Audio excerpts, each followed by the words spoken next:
Back, the number of student suicides in India have grown at an alarming annual rate. The rate of suicide is now higher than the population growth rate and overall suicide trends in India. It is an epidemic in India. In fact, those were the words used in a report to describe exactly what it is that we're talking about. The author of the report joins us in a few moments. Why is this happening, and why over the last 2 decades have student suicides grown in this shocking manner? Joining us for more on this, Ganesh Kohli is the founder of the IC3 movement who compiled this data. Thank you, Ganesh, for being with us. Advocate Anubhav Srivastav Sahai, the President, India-Wide Parents Association, and a lawyer and child rights activist will be with us as well, and our other panelists. But Ganesh, let me come to you first. What were some of the most shocking findings of your report? I think it was the fact that, worldwide, the number one cause of deaths among young people was road accidents. India was the only country that stood out. There were some other alarming numbers.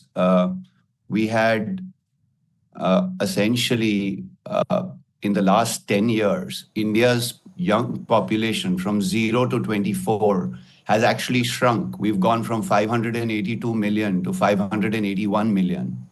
And the student suicides have actually increased by 64%. We had 6,654 student suicides about 10 years back, and we're up to 13,044. So with the shrinking population in that demographic, we're actually seeing a 64% increase in suicide. So those are two of the numbers that really stood out for us.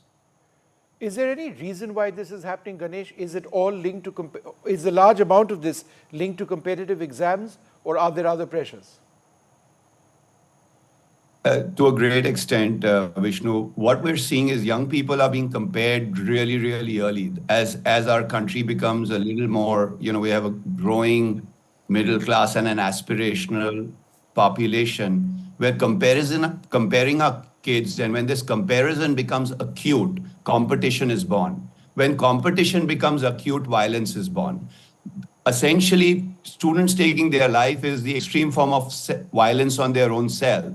And we start comparing our kids very early around the way they walk, the way they talk, the way they look, the way they dress, the way they draw, the way they do math.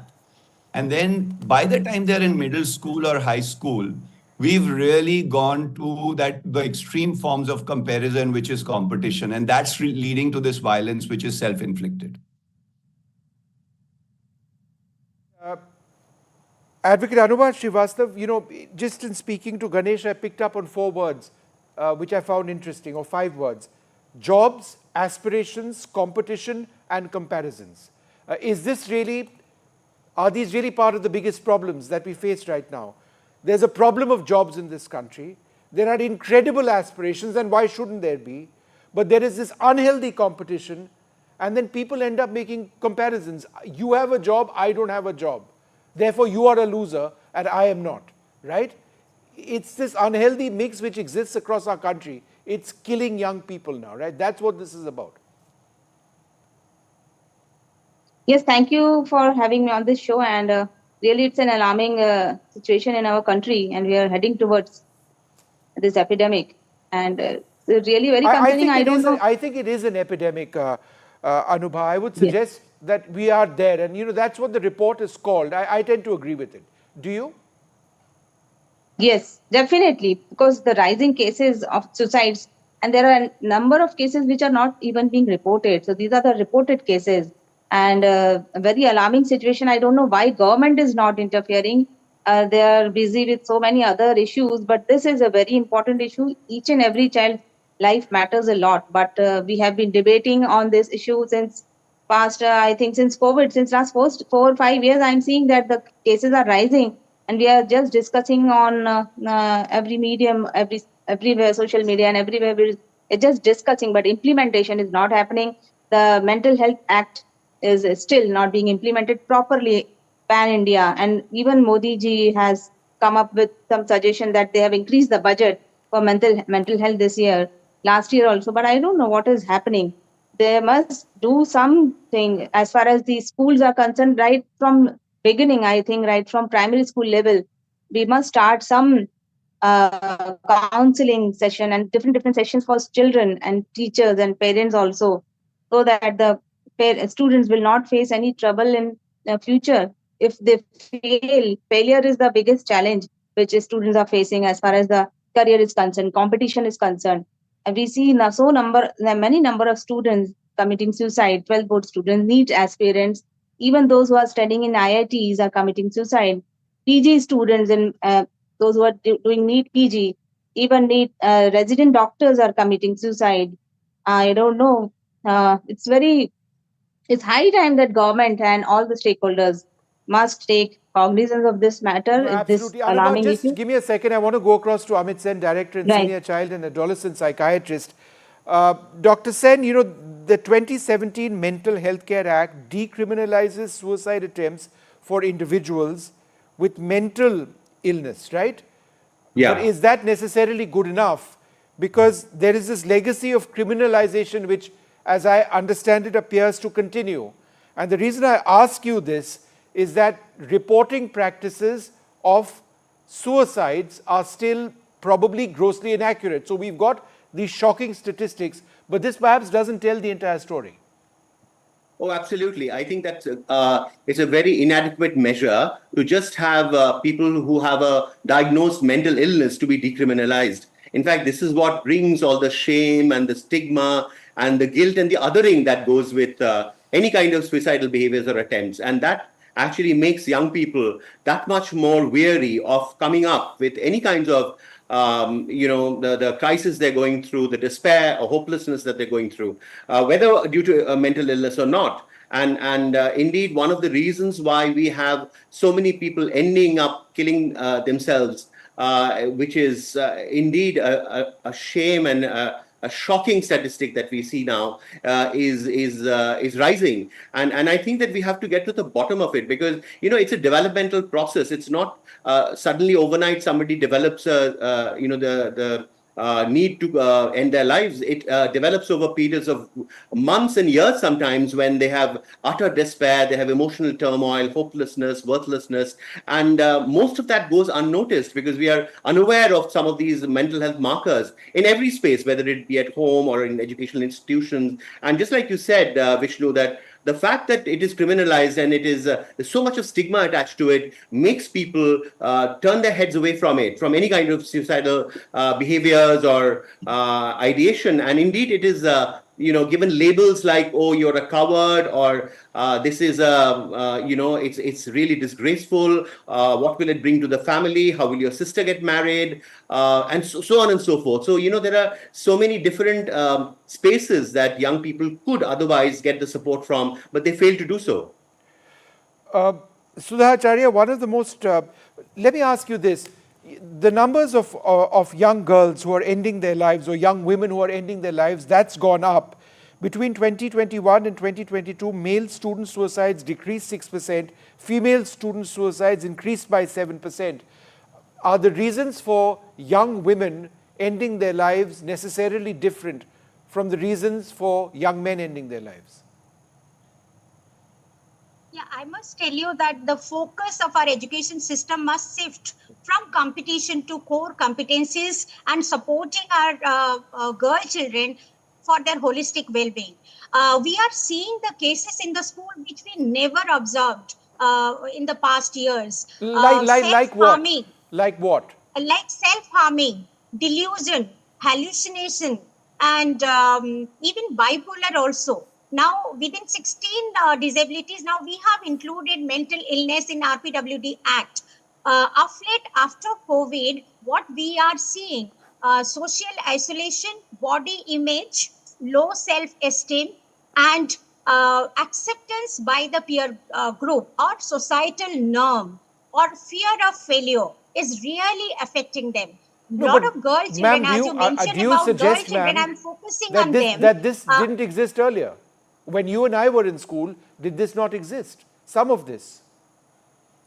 So what I would say that of late, I am seeing more of female or girl children are affected by this mental illness. What our counselor or as educationists we are observing, low self-esteem, cyberbullying and body image. And pressure of academic achievement. And I would say that no role modeling and career counseling. And the focus more on IQ rather than integral intelligence. I would say EQ, SQ, and AQ should take over IQ. So we are focusing and treating our children as scoring machine, and we are not giving them multiple opportunities, avenues to perform also. If you don't clear NEET exam or IIT JEE, that's the end of life. We have seen 38 young lives lost in quota in 23-24. Yeah, I know. So It's parental just aspiration unbelievable. and pressure is really affecting our children. So in I the just wanted to school, go back to Amit Sen for a mental moment. health has to be incorporated into the curriculum as an 100%. education. And we'll talk about solutions in a moment. But Dr. Sen, what I don't understand is, mental health issues, some students having bipolar tendencies, issues linked to body image, peer pressure, right? Yeah, even And perhaps today not, we and perhaps not today we cyberbullying, because discovered that's that a one new. girl is having schizophrenia also. One second, ma'am, because that's not cyberbullying is new relatively. My question, Dr. Sen, is: didn't we have this when we grew up in school, with the exception of cyberbullying? Was there no recognition of mental health issues, and perhaps there wasn't when we were growing up in schools, or are these all new phenomena which have emerged? So these are in many ways new because the social world has changed in a big way. So we have social media, we have multiple opportunities for young people, and yet the level of competition that we see is gone to one extreme. The kind of of course the cyberbullying, but trolling, shaming, body image, as the lady said, all of that has accumulated. And mind you, COVID also has had a huge impact on the mental health of people. WHO reported that there was a 4 to 5 times increase in symptoms of depression, anxiety, suicidal behavior, substance misuse during the COVID time. And as a community, we did not really respond to it. And it's not surprising that many of these young people who do not have anywhere to go to seek support, to seek understanding, ultimately, in despair, begin to self-harm and see no other way. There is also an internalizing of the problem, rather than seeing it as an issue of social justice, where you are not responsible for it. You take it in and begin to believe that you are to blame, and that indeed you are guilty of having failed your family, failed your community, or even failed your peer group. And those are things that sit so heavy on the frail shoulders of young people that they cannot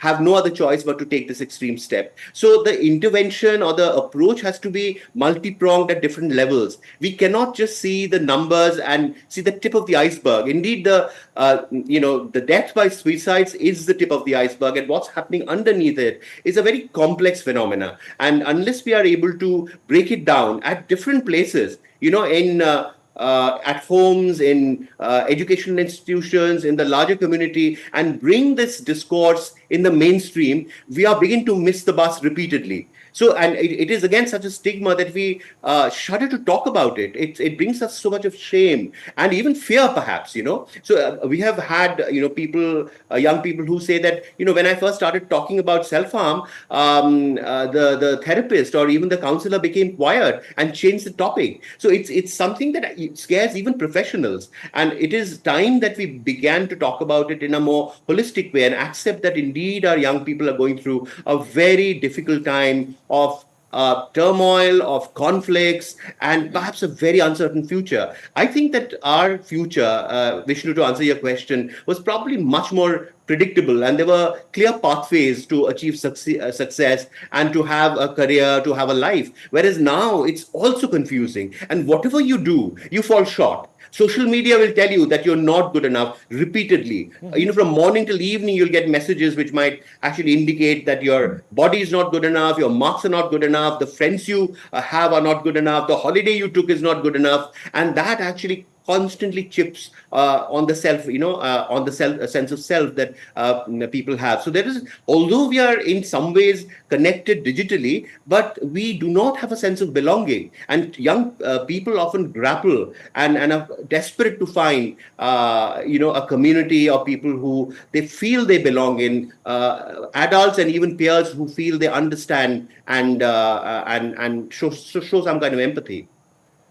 Ganesh Kohli, what are some of the other really shocking details which you've been able to unearth? I noticed the statistics and they're shocking, but have you been able to, identify reasons behind many of these deaths? Yeah. So, Vishnu, we are currently working on a preliminary research, and we're very early stages. We're looking to scale this, but the preliminary research that we've done, we've identified 5 key reasons why this is happening, or why this could be happening. The key reasons for mental distress at this time that we find are academic pressure is one. There is family pressures, that's number 2. Body image is number 3. College admissions and planning is number 4. And then financial pressures, just the financial pressures in the family. I think what we're realizing also in these very early stages is most young people are actually feeling low or are feeling not well, not because of what is happening in their present life. If they're a school-going kid, they aren't necessarily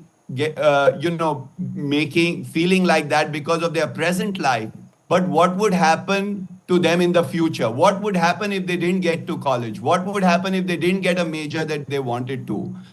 So those are the sort of things. It is essentially about, what will happen to me as I go on in life. And I think what we also figured is, Vishnu, that counseling and, every educator as a counselor first, a math teacher, an English teacher, a geography teacher, a principal in a school, every teacher needs to be turned into a career and college counselor in some way, not so much a social, emotional, or a mental health counselor. Yes, you need all of that but not everybody will have those skills. We will need Dr. Sen and we will need many others to help there.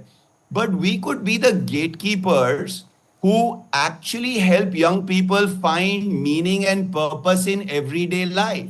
There is a distance. We talk about work-life balance, where work is the punishment I have to endure for a life at the end of it. Monday to Friday is the punishment, the weekend is the reward, morning to evening is the punishment, the Netflix thriller is the reward. It is actually born in school. Academics and fun are separate. The best place to learn geometry or algebra is the football field. But, fun is separate, academics are separate. So we are finding in these very early stages, and we are scaling this work to include many more students, they don't have context. Without context, without purpose, they get despondent. They get into a state of despair. And that's really what career and college counseling, or counseling in general, with every educator becoming a gatekeeper. It's not the responsibility of one psychologist or one individual somewhere who will sit and try to help this child. It has actually got to be systemic change. And I feel the government's done a lot. Actually, in a way, I feel the government is actually providing data. I would congratulate the government for providing data as being made available. A lot of our findings are coming from government reports. And I know that there is a problem with reporting and, there are issues around that. But for the most part, we are choosing at IC3 to marinate in the solution because this problem is discussed enough. We need to start to marinate in the solution. And the solution is each one of us becomes the gatekeeper as our young people reach the age of 18 or 21, when they are independent enough to vote, to marry, to drive, to whatever else they want to do. Till that age of 21 at least, we need to all take collective ownership. Dr. Sangeeta Sharma, at one level, does this also just boil down to one word, jobs? Let's face it, in India, there is so much aspiration, the numbers are huge. Jobs are just not being produced, and the numbers that we seek, and therefore you have an entire generation of youngsters not knowing if they're going to be properly employed. You know what I feel, Vishnu, that it's not only the job, it's the way we are upbringing the children. You know, life skills are very important.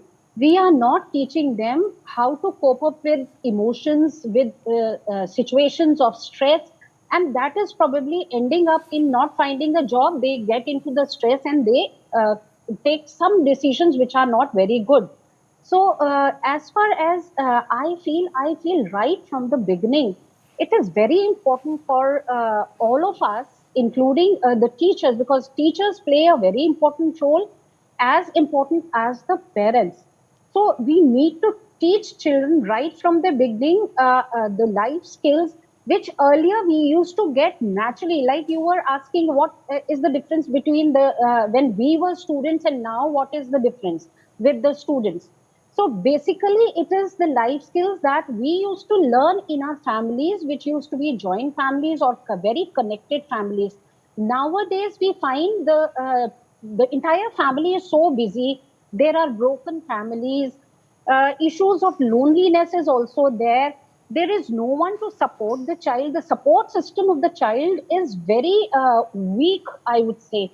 And that is probably the reason why when they grow up, they don't find someone who's actually supporting them.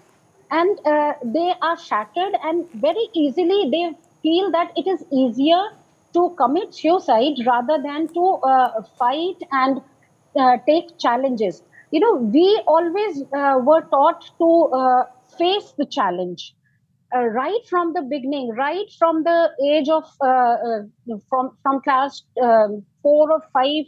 We were told that challenges will come and you have to fight out. You are strong. You will fight it out. I know you will do it. Lot of communication used to be there with the grandparents, with uncles, aunts, and so there was a whole lot of people who would listen to the children. Now I have seen, as an activist, I've seen many children come to us and they tell that there is hardly anyone to talk to them. Even it's very difficult for the parents. They are not talking to the children in a way that they should talk. Sometimes because of the reason, because they are not free. Sometimes they are hesitant. Like there are a number of parents who are very hesitant in talking about the boyfriends and the girlfriends, and there are many relationship issues that end up in suicide. And these are adolescent children who end up their lives because of the relationship issues, because of the broken families, because of loneliness. So these are the things, and at many times they do not know what decisions they should take, how they should take decisions, and there they feel that some decision is wrong. So now, how would I face my friends? How would I face my parents? And so they take up wrong decisions and they end up their life. So there are a number of things which we see right now, and the solution. Someone was talking about the government. In government also, it was for the first time that India has a policy for suicide. Yes. They launched a national suicide prevention strategy in 2022, and it was a very good program if it is properly implemented. Sure. You know, they have. So that is possibly a start. I'm just interrupting you because I do want to go back to Ganesh, who's compiled this data and has come out with this report, for one last comment before we wrap this up. The 5 key reasons: academic pressure, family, body image, college admissions, and financial pressures. At one level, these are all profoundly linked. Do you not believe that our system of education has to fundamentally change? That this entire business of college entry being a crazy, traumatic process which affects children for years and years, that has to go away. And therefore, if we do not redevelop our entire system of education, we are exposing our children to a system which results in them ending their lives. That has to change. Absolutely. Vishnu, I think there's a lot of fear-based decision-making that happens throughout school and right until that point that we get to college. we're actually at a time when young people need to be creative. They are being encouraged to be compliant. You know, I would be honest with you, when I was growing up, I had only three options: engineering, medicine, or jail. I didn't want to go to jail. I hated biology. I ended up studying engineering. And really, that's what's happening to our young people. You need to comply with what's happening around you.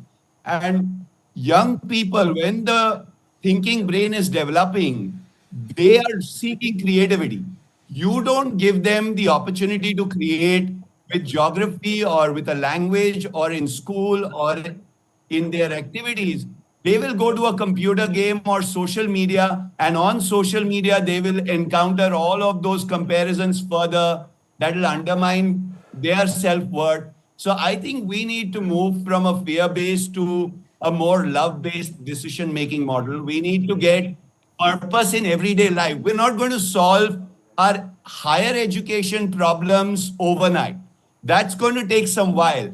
But it doesn't matter how far behind we are with our educational ecosystem, Vishnu. What we really need is to give them the tools to find the joy in their education, to start to make academics more meaningful, purposeful, fun. And then I go to a boring lecture with a boring professor. I can look at my walls and find some meaning out of it. I will actually discover physics in my bedroom, chemistry in my mother's kitchen. I will discover all that I need to. With football, I can study geography.